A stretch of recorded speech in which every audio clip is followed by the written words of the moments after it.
Hello dears, welcome back to my channel. कहानी आगे start करते हैं। जान कहता है, मुझे ऐसे देखने से कुछ नहीं होगा। मैं सच कह रहा हूँ, इसलिए अगर नहीं सुनना चाहते हो तो अपने कान बंद कर लो। जान ने जैसे ही ये कहा, ईबो गुस्से में अपनी कुर्सी से उठ गया और इतनी जल्दीबाजी में उठने से टेबल पर रखा जूस का गिलास नीचे गिर गया। क्षण और उसके छींटे जान के कपड़ों पे लग गए। वो टिश्यू पेपर लेकर साफ करने लगता है। तभी ईवो कहता है कि मैं तुम्हें 5 मिनट का वक्त देता हूँ, तब तक तैयार होकर आओ, फिर हम दोनों साथ चलेंगे सुपरमार्केट। ये कहकर ईवो अपने रूम में चला गया और ये सुनते ही जान का खून खोल गया और उसने अपने आप से कहा, ये होता कौन है मुझे ऑर्डर देने वाला? मेरा मन करेगा तो मैं जाऊंगा, नहीं करेगा तो मैं नहीं जाऊंगा। तभी उसे ईवो की बात याद आई और वह अपने रूम में चला गया और जल्दी से तैयार होकर जैसे ही बाहर आया तो ईवो दरवाजे के पास खड़ा था। नीचे जाने से पहले जान ने कहा कि मुझे कुछ लेना है। ये कहकर वह ईवो के रूम में चला गया। जब वह बाहर आया तो उसके हाथ में दवाई का बॉक्स था। ये देखकर ईवो मन ही मन सोचने लगा, ये पहली बार है जब कोई बिना कुछ मांगे ही मेरी इतनी फिक्र कर रहा है। दोनों जैसे ही घर से बाहर आए तो बाहर एक BMW कार खड़ी थी। जान ने ईबो से कहा कि तुम्हारा घाव अभी तक ठीक नहीं हुआ है, इसलिए तुम गाड़ी नहीं चलाओगे, मैं चलाऊंगा। दोनों सुपरमार्केट पहुंच गए। जब तक जान गाड़ी पार्क कर रहा था तब तक ईबो एक ट्रॉली लेकर गेट पर उसका इंतजार कर रहा था। फिर दोनों सुपरमार्केट के अंदर चले गए। जान एक एक करके लिस्ट से सामान लेने लगा। जब भी वह कोई सामान ट्रॉली के अंदर रखता तो ईबो उसको उठाकर उसका एक्सपायरी डेट चेक करने लगता। सारा सामान लेने के बाद जैसे ही जान चॉकलेट्स वाले सेक्शन के पास आया तो उसने बहुत सारे चॉकलेट्स और आइसक्रीम ट्रॉली में रख लिए। ये देखकर ईबो ने पूछा, इतने सारे चॉकलेट्स और आइसक्रीम ये क्यों ले रहे हो तुम? इन्हें बच्चों के बीच बांटना है क्या? ये सुनकर जान हंसने लगता है और कहता है, कौन सा बच्चा, कैसा बच्चा? ये सब मैं अपने लिए ले रहा हूँ। ये देखकर ईबो मन ही मन सोचने लगा, इसको ना पक्का डायबिटीज होगा। उसने मजाक में कहा, हाँ ले लो जितना लेना है, पर तुम्हारे दांत ना बस कुछ ही दिनों के मेहमान हैं, कुछ दिन बाद ना ये दांत दिखाई नहीं देने वाले। ये सुनकर जान ईबो को अपने दांत दिखाते हुए कहता है, ई देखो मेरे दांत बहुत मजबूत है, इसलिए इतनी आसानी से ये बाहर नहीं निकल सकते। और ये सब ना मैं एक दिन में नहीं खा जाऊंगा, पूरे वीक के लिए है ये। और तुम्हारा इतना ही मन कर रहा है ना तो तुम क्यों नहीं खा लेते हो? ईबो ने फिर उसको टोंट मारते हुए कहा, कोई बात नहीं, जब सारे दांत गायब हो जाएंगे ना तो तुम एक बूढ़े आदमी जैसे लगोगे, ऐसे। ये सुनकर जान चौंक गया और कहता है कि तुमने मुझे अभी अभी बूढ़ा आदमी बुलाया क्या? ईबो दूसरी तरफ देखने लगा और कहता है, नहीं तो मैंने तो तुम्हें कोई बूढ़ा आदमी नहीं बुलाया। जान हंसने लगता है और कहता है, अच्छा तो अब तुम ये कह रहे हो कि मेरे कान खराब हो गए हैं ना? मुझे बिना मतलब कुछ भी सुनाई दे रहा है, यही कहना चाहते हो ना तुम? ईबो ने फिर से मजाक में कहा, अच्छा ठीक है, अब ज़्यादा बच्चों की तरह नखरे मत करो और चुपचाप वो करते हैं जो हम यहाँ करने आए हैं। Focus on the list. तभी बगल में शॉपिंग कर रहे कुछ लोग उन दोनों को देखने लगते हैं और आपस में बातें करते हैं। सी कितने क्यूट लग रहे हैं ना दोनों, कितने प्यार से लड़ रहे हैं ना ये दोनों। हाउ स्वीट, कितना क्यूट कपल है ना। इन दोनों की ऐसी लड़ाई देखकर तो ऐसा लग रहा है कि इन दोनों में कितना प्यार है। कुछ इस तरह की ही बातें वहाँ पर खड़े लोग उनके बारे में करने लगते हैं। पर वो सूट वाला लड़का किसी अमीर घराने का लग रहा है। हाँ, पर वो दूसरा लड़का भी किसी मॉडल से कम नहीं लग रहा है। काश कि मेरा बॉयफ्रेंड भी ऐसा होता। जो भी वहाँ से गुजर रहा था वो कुछ ना कुछ कॉम्प्लीमेंट देकर ही जा रहा था। एक ने तो उन्हें यहाँ तक कह दिया कि सी ये दोनों कितने ब्यूटीफुल लग रहे हैं ना साथ में, शायद इनकी शादी हो चुकी है। दोनों हस्बैंड एक दूसरे का कितना ध्यान रख रहे हैं ना। अगर इनके बच्चे होते ना तो वो कितने सुंदर होते। वहीं पर खड़ी एक पत्नी अपने पति से कहती है, देखो ना जी, तुम मेरा ख्याल बिल्कुल उसकी तरह नहीं रखते हो। देखो कितने प्यार से अपने हस्बैंड का ख्याल रख रहा है। ये सब सुनकर जान के गाल शर्म के मारे लाल हो जाते हैं और जब वो ईबो की तरफ देखता है तो ईबो ऐसे खड़ा हो जाता है जैसे उसने कुछ सुना ही नहीं। वो चुपचाप इधर उधर ऐसे देख रहा है जैसे वो बिल्कुल अनजान है कि आसपास के लोग उन दोनों के बारे में क्या बात कर रहे हैं। क्या हस्बैंड? ये आदमी मेरा पति कभी नहीं बन सकता, और अगर ये तुम्हें इतना ही पसंद है ना तो इसे अपने साथ ले जाओ। ये मेरा ख्याल रखेगा? कभी नहीं। इसके जैसे शैतान के साथ शादी करने से अच्छा होगा कि मैं समुद्र में जाकर डूब जाऊं। ये सारे सवाल जान के मन में आ रहे थे। वो उन बातों को पचा ही नहीं पा रहा था जो लोग वहाँ पर आसपास में कर रहे थे। वो चुपचाप उन लोगों की तरफ मुड़ा और कहता है, आप लोग जैसा सोच रहे हैं ना वैसा कुछ भी नहीं है। बस ये मेरे साथ यहाँ पर आए हैं, इसलिए आप लोग प्लीज़ कोई फालतू बात मत कीजिए और अपना काम कीजिए। अभी तक ईबो को कोई फर्क नहीं पड़ रहा था कि लोग क्या कह रहे थे, पर जब जान ने ऐसी बात कही तो उसको अच्छा नहीं लगा।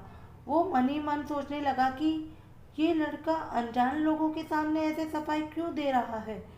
क्या ये मुझसे इतनी नफरत करता है जो 7 साल पहले हुआ था? कहीं ये उसके लिए मुझे अभी तक दोस्त तो नहीं दे रहा? पर मैंने तो कुछ भी नहीं किया था, इनफैक्ट सारी गलती तो इसकी थी। ईबो इन्हीं ख्यालों में खोया हुआ था। तभी जान ने ट्रॉली ईबो के हाथों से ले ली और कैश काउंटर की तरफ चला गया। जैसे ही वो अपने पर्स से कार्ड निकाल कर देने वाला था कि ईबो ने अपना कार्ड कैशियर को देते हुए कहा, सारे बिल इस कार्ड पर चार्ज कर दो। तभी जान ने बीच में टोकते हुए कहा, नहीं, मेरे कार्ड से पैसे चार्ज करो। ईबो गुस्से से जान की तरफ देखने लगा तो जान ने कहा, मुझे तुमसे कोई और मदद नहीं लेनी है। एक बार तुम्हारी मदद लेने की कोशिश की थी, उसका हर्जाना मैं आज तक भर रहा हूँ। ईबो ने जान का कार्ड लेकर अपनी जेब में रख लिया और अपना कार्ड कैशियर को दे दिया। जान ने गुस्से में ट्रॉली में सारा सामान रखा और सुपरमार्केट से बाहर चला गया। ईबो चुपचाप उसके पीछे पीछे चल रहा था। कार के पास पहुंचते ही जान सारा सामान कार के अंदर रखने लगा। फिर दोनों कार में बैठकर वहां से निकल गए। जान गाड़ी चला रहा था तो वही ईबो उसके बगल में बैठा था। दोनों एक दूसरे से कुछ भी नहीं कह रहे थे। तभी जान ने ईबो से पूछा, अगर तुम्हें कोई प्रॉब्लम नहीं हो तो मैं गाने चला लूं? ईबो ने जवाब दिया, नहीं, मुझे इसमें कोई प्रॉब्लम क्यों होगी। तभी जान ने म्यूजिक का बटन दबा दिया और स्पीकर पर एक लव सॉन्ग चलने लगा। जान को ये गाना बहुत पसंद था, इसलिए इसे सुनकर वो मन ही मन मुस्कुरा रहा था। ईबो तिरछी नजरों से उसे देखने लगा। उसकी मुस्कुराहट को देखकर अचानक ही उसका दिल जोर से धड़कने लगा। पता नहीं क्यों अचानक से जान उसे बहुत अच्छा लग रहा था। यह पहली बार था जब उसके दिल में किसी के लिए इतना प्यार आ रहा था। पर थोड़ी ही देर बाद उसने अपने इमोशंस पर कंट्रोल किया और खुद से ही कहने लगा, ये मुझे क्या हो रहा है? क्या ये सब गाने की वजह से हो रहा है या इसलिए कि बाहर मौसम बहुत अच्छा है? ईबो अभी भी अपने ख्यालों में खोया हुआ था कि उसे गुड़गुड़ाने की आवाज़ सुनाई देने लगी। वो जान की तरफ मुड़ा और कहता है, तुम्हें भूख लगी है क्या? जान ने अपनी उंगली ईबो की तरफ करते हुए कहा, ये आवाज़ मेरे नहीं तुम्हारे पेट से आ रही है। ये सुनकर ईबो चौंक गया और कहता है, ये नहीं हो सकता कि आवाज़ मेरे पेट से आए। ईबो ये कह ही रहा था कि फिर से गुड़गुड़ाने की आवाज़ आना शुरू हो गई। ये सुन के ईबो शर्मा गया और कहता है, ओह आई एम सॉरी। जान मुस्कुराने लगता है और कहता है, इसमें सॉरी कहने की कोई ज़रूरत नहीं है। तुम्हें भी भूख लगी है और मुझे भी लगी है। अच्छा बताओ, लंच के लिए कहाँ पर चलोगे? जब जान ने ये पूछा कि लंच के लिए कहाँ चलोगे तो ईवो मन ही मन बहुत खुश हो गया और कहता है, वैसे ये तो मुझे पूछना चाहिए था तुमसे। जान ने सवाल के बदले में एक और सवाल किया, क्यों? क्योंकि मैं तुमसे गरीब हूँ इसलिए मैं तुमसे नहीं पूछ सकता। ईवो ने कहा कि अरे नहीं नहीं, ऐसी कोई बात नहीं है, मैं तो बस पोलाइटली तुमसे कह रहा था। ठीक है, कोई बात नहीं है, पर मेरी भी एक कंडीशन है। तुमने सामान के पैसे दिए थे इसलिए लंच के पैसे मैं दूंगा। ईबो थोड़ी देर तक सोचने लगता है और कहता है, ठीक है, इसमें मुझे कोई प्रॉब्लम नहीं है। तो बताओ कहाँ जा रहे हैं हम? जान ने कुछ सोचकर कहा, यहाँ से थोड़ी ही दूर पर एक रूफटॉप रेस्टोरेंट है, वहाँ का खाना मुझे बहुत पसंद है, इसलिए हम वहीं जा रहे हैं। वहाँ पर पहुंचकर जान ने गाड़ी पार्क की और दोनों रेस्टोरेंट के अंदर चले गए। रेस्टोरेंट को देखकर ईबू को लगा कि ये तो बहुत ही हाईफाई रेस्टोरेंट है। कहीं ऐसी बात तो नहीं है ये मुझे यहाँ पर इसलिए लेकर आया है कि मुझे नॉर्मल से रेस्टोरेंट में बुरा ना लगे। ये सोचकर उसने जान से पूछा, बाय द वे, क्या तुम यहाँ रेगुलरली आते हो? जान ने जवाब दिया, नहीं, पर हाँ, वंस इन ए मंथ जरूर आता हूँ। जान के जवाब से ईबो समझ गया कि ऐसी कोई बात नहीं है, वो बस यहाँ पर इसलिए आया है क्योंकि उसे यहाँ का खाना बहुत पसंद है। तभी वेटर मेन्यू लेकर आ गया। ईबो ने मेन्यू कार्ड जान को देते हुए कहा, पहले तुम ऑर्डर करो। जान ने अपने लिए खाना ऑर्डर किया और मेन्यू कार्ड वापस ईबो को देते हुए कहा कि अब तुम अपने लिए ऑर्डर कर सकते हो। ईबो ने अपने लिए खाना ऑर्डर किया और साथ में उसने एक वाइन की बोतल भी लाने को कहा।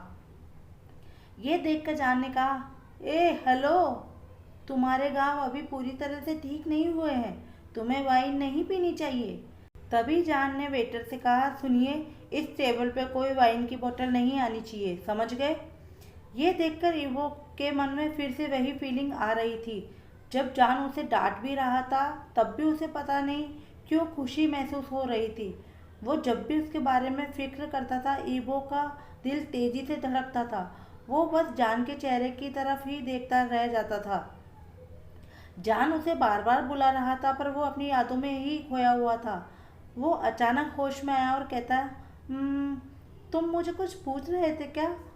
ये कुछ कह रहे थे क्या?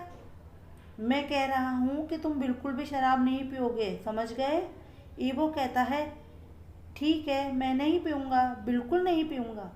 ये सुनकर जान के फेस पर मुस्कुराहट आ गई और वो खिड़की से बाहर देखने लगा, पर ईवो अभी भी उसे देखे जा रहा था। वो इस दुविधा में फंसा हुआ था कि जो भी वो अभी देख रहा है, क्या वो सब सच है या जो उसे 7 साल पहले देखा था वो सच है। जब जान को ये एहसास हुआ कि ईबो उसे लगातार घूर रहा है तो उसने पूछा, सुनो, मेरे चेहरे पर कुछ लगा है क्या? ये सुनकर ईबो खांसने लगा। फिर वो इधर उधर देखने लगा और कहता है, नहीं नहीं, तुम्हारे चेहरे पर कुछ नहीं लगा हुआ है, क्यों? तब तक वेटर खाना लेकर आ गया। फिर दोनों खाना खाने में व्यस्त हो गए। बीच बीच में जान ईबो की प्लेट में खाना डाल रहा था, जिससे वो ये कोशिश कर रहा था कि उसे ज़्यादा से ज़्यादा खाना खिलाए। ये देखकर ईबो कहता है, तुम्हें ये करने की ज़रूरत नहीं है, मैं अपना खाना खुद निकाल लूँगा। ये सुनकर जान चौंक गया और कहता है, ओह, आई एम सॉरी, अगर मैंने ज़्यादा कर दिया, मैं नहीं जानता था कि तुम्हें बुरा लग जाएगा। ईबो फिर से अपनी यादों में खो गया। पता नहीं मैं इस लड़के का क्या करूँगा, हर बात में बुरा मान जाता है। वो सोचने लगा कि उसे कैसे बताए कि उसका मतलब ये नहीं था।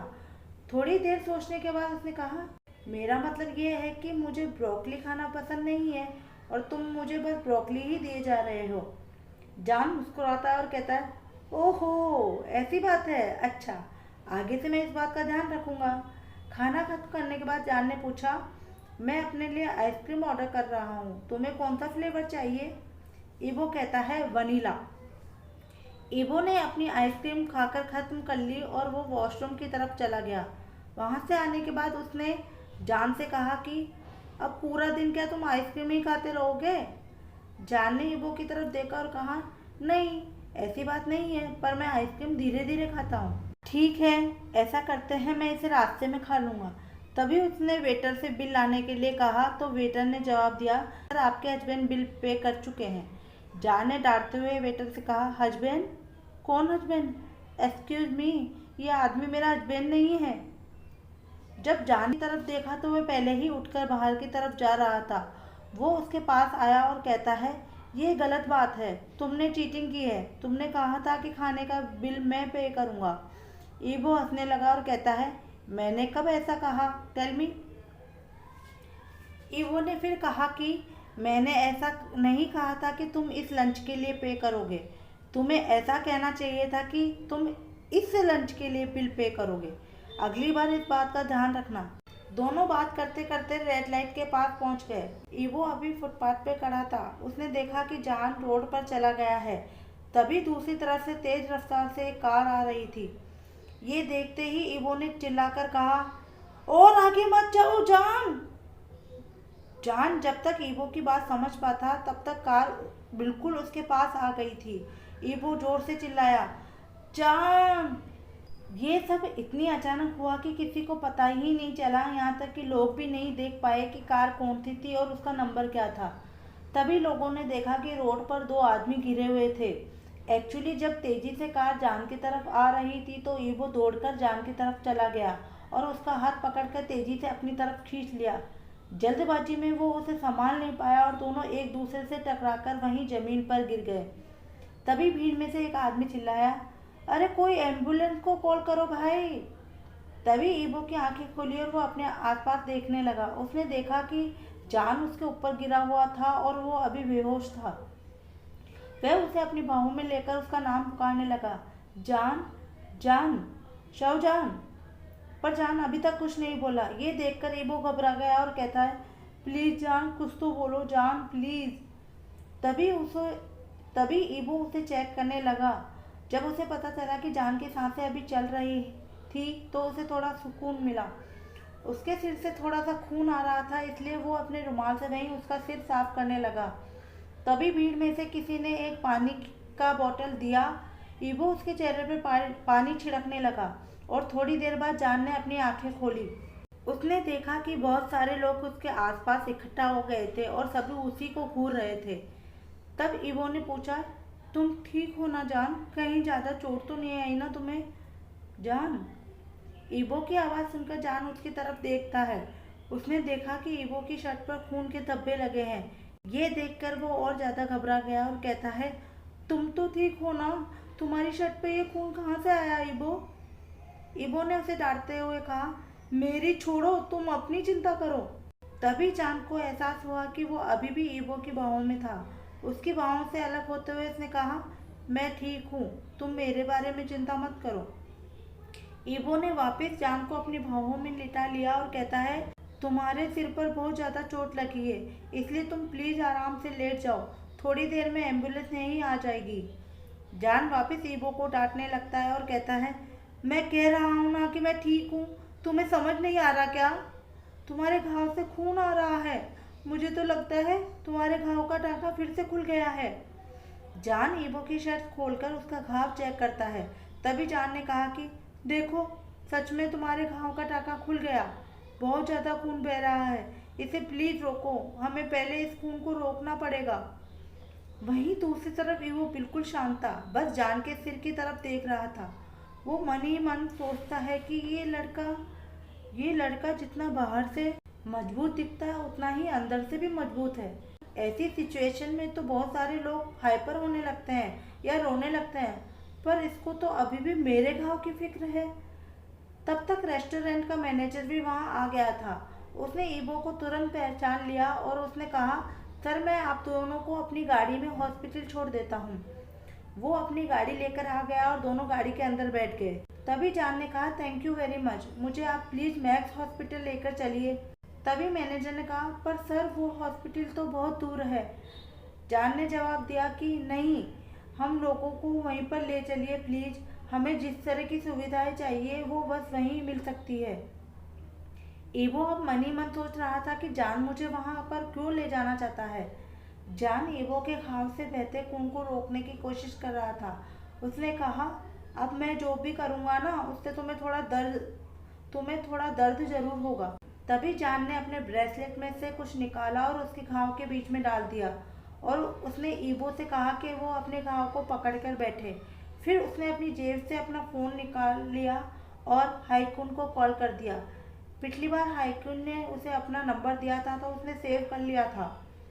हाईकुन ने जैसे ही फ़ोन उठाया तो जान ने कहा, हेलो डॉक्टर, मैं शाहजान बोल रहा हूँ। ईवो के घाव का टाँका खुल गया है, इसलिए मैं उसे मैक्स हॉस्पिटल ला रहा हूँ, इसलिए आप अपनी टीम के साथ वहाँ तैयार रहिएगा। हाईकुन ने जवाब दिया, ठीक है, तुम लोग जल्दी आ जाओ।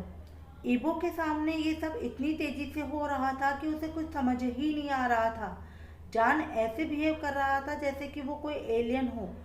जान ने ईवो की तरफ देखा और कहता है, तुम मुझे ऐसे घूरना बंद करो, मैं कोई एलियन नहीं हूँ।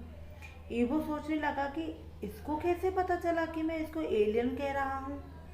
उसने जान से पूछा कि तुमने अभी अभी मेरे घाव के साथ क्या किया है बाय द वे। जान ने जवाब दिया, चिंता मत करो, मैंने बस खून बहने से रोका है, तुम खुद ही देख लो। वो आश्चर्य से भर गया क्योंकि जान जो कह रहा था वो एकदम सच था। सच में उसके घाव से खून बहना बंद हो गया था। जान ने अपनी उंगली से इशारा करते हुए कहा, देखो मैंने कहा था ना। ईवो ने जान का हाथ पकड़कर अपनी ओर खींच लिया और कहा, तुमने ये कैसे किया, मुझे अभी बताओ, अभी एकदम। फिर वो जान के ब्रेसलेट को घूरने लगा। तभी उसने देखा कि उसके ब्रेसलेट में छोटी छोटी कांच की बोतल्स लगी हुई थी और उनमें कुछ लिक्विड सा भरा हुआ था। वो मन ही मन सोचने लगा कि पता नहीं इसमें क्या भरा हुआ है, कहीं मुझे कोई साइड इफेक्ट तो नहीं होगा ना। जब जान ने कोई जवाब नहीं दिया तो ईवो ने दोबारा पूछा, शाओ जान। तभी जान ने धीरे से जवाब दिया, तुम टेंशन मत लो यार, तुम्हें इससे कोई खतरा नहीं है। ईवो जान की तरफ देखने लगा। वो अपना सिर पकड़ के ऐसे बैठा हुआ था जैसे उसे चक्कर आ रहे हों। ईवो ने अपना हाथ उसके गालों पर रखते हुए कहा, जान मेरी तरफ देखो, जान मेरी तरफ देखो, अपनी आंखें खोलो जान, तुम चिंता मत करो, मैं तुम्हें कुछ नहीं होने दूंगा। तभी अचानक ही जान ईवो की बाहों में बेहोश हो गया। ईवो ने मैनेजर से चिल्लाते हुए कहा, जल्दी करो, गाड़ी तेज चलाओ मैनेजर, अगर तुम्हें ट्रैफिक रूल्स भी तोड़ने पड़े तो उसे भी तोड़ देना, मुझे उससे कोई फर्क नहीं पड़ता, बट टू फास्ट। मैनेजर ने कहा, ठीक है सर, मैं करता हूँ सर। फिर वो गाड़ी को तेजी से चलाता हुआ 20 मिनट में ही हॉस्पिटल पहुँच गया। जब तक वहाँ वो लोग पहुँचते तब तक हाईक्यून अपनी टीम के साथ उन लोगों का बाहर ही इंतजार कर रहा था। जैसे ही गाड़ी का दरवाज़ा खुला तो हाईक्यून ने देखा कि जान ईवो की गोद में बेहोश पड़ा था। वो चौंक गया क्योंकि वो तो ईवो का इंतजार कर रहा था, पर जान अचानक बेहोश कैसे। हाईक्यून ने अपनी टीम को तुरंत ऑर्डर किया कि दोनों को स्ट्रेचर पर लेटाकर जल्दी से अंदर ले जाए। हाइकिन पहले अपने भाई को देखना चाहता था पर ईवो ने मना कर दिया। उससे कहता है कि मैं ठीक हूँ, तुम पहले प्लीज़ जान को चेक करो, मेरा खून बहना बंद हो गया है। तभी हाइकिन ने जवाब दिया, तुम उसकी चिंता मत करो, वो बिल्कुल ठीक है, मैंने उसकी आंखें देखी थी, उसे ज़्यादा गहरी चोट नहीं लगी है, मेरे बेस्ट डॉक्टर्स उसका इलाज कर रहे हैं। थोड़ी देर सोचने के बाद ईवो कहता है, ठीक है। बहुत सारे टेस्ट करने के बाद हाइक्यून उन दोनों को वीआईपी वार्ड में शिफ्ट कर देता है। अगली सुबह हाइक्यून ईवो को देखने के लिए उसके रूम में आया और उससे पूछता है, so how are you feeling, कैसा महसूस कर रहे हो अब। ईवो ने सीधे सीधे सवाल पूछा, पहले ये बताओ कि जान कैसा है। इस पर हाइक्यून एकदम झल्ला गया। पहले तुम मुझे ये बताओ कि तुम कैसा फील कर रहे हो, तुम्हें इतना भी नहीं दिख रहा कि मुझे तुम्हारी टेंशन हो रही है। ईवो कहता है, मैं ठीक हूँ, अब ये बताओगे कि उसकी तबीयत कैसी है। हाइक्यून आकर ईवो के बगल में बैठ गया और कहता है, वो ठीक है, तुम ज़्यादा चिंता मत करो, और चिंता करने की ज़रूरत भी नहीं है, उसे बस थोड़ी सी चोट आई है और उसकी कलाई में थोड़ी सी सूजन है। ईवो फिर से अपनी यादों में खो गया और सोचने लगा कि उसे इतनी चोट लगी थी फिर भी वो मेरी चिंता किए जा रहा था। उसको बस यही टेंशन थी कि कैसे भी वो मेरे घाव से बह रहे खून को रोक दे। क्या उसे सच में मेरी इतनी फिक्र थी?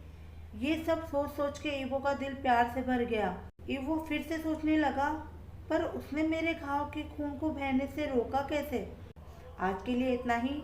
अगर वीडियो पसंद आया हो तो लाइक कीजिए, शेयर कीजिए, मेरे चैनल को सब्सक्राइब करना ना भूलें।